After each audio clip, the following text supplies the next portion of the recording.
Well, our state is missing out on the total solar eclipse that's coming on Monday. So local astronomy buffs and eclipse people are making plans for how they're going to chase this once in a lifetime experience. And as our friend Sammy found out, you really can't quite explain, well, you can, I can't, how enthusiastic they are. Yeah, Jana, I mean, this is such a rare event, and if you do want the best conditions for the eclipse, you really have to scramble and go out of state. It's expected to pass through this northeastern path from San Antonio to Buffalo.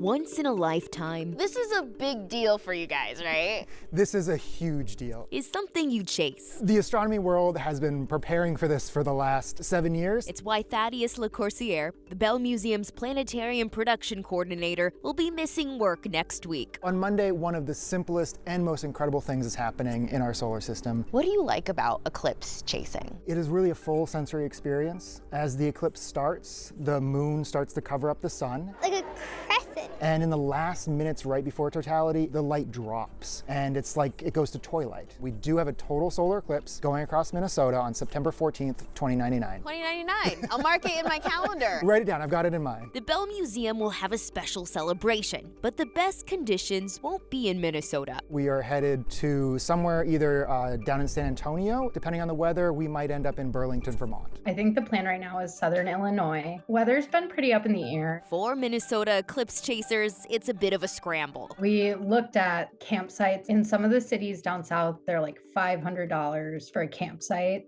So kind of wild. But Brittany and Dylan have seen eclipses before, and they know how special it is. The scale of it, the whole sky gets dark. So they're willing to take a risk. We talked about going to Texas and we talked about going to Arkansas. Texas was favored early on, and now that's looking bad. So everybody's canceling and going to Vermont. Bob Allen is getting a head start. Sorry, couldn't do a video, but we're on the road. He's the University of Wisconsin La Crosse Planetarium director and has seen a total of 3 eclipses and more than 12 partial eclipses. My one-line moniker is, it's the most unearthly experience you can have on the Earth. Chickens start to go to roost, plants start to fold up. It's just a strange feeling. But even Bob doesn't know where he'll be on Monday. It's like a fishing trip, but there's much more at stake here. We might end up in Burlington, Vermont. But they're all Plan right now is Southern Illinois. willing to risk that Texas was favored early on. for something that happens once in a lifetime. I'm already thinking I might be sick on Monday. Probably will have to call out. Jana, Jamie.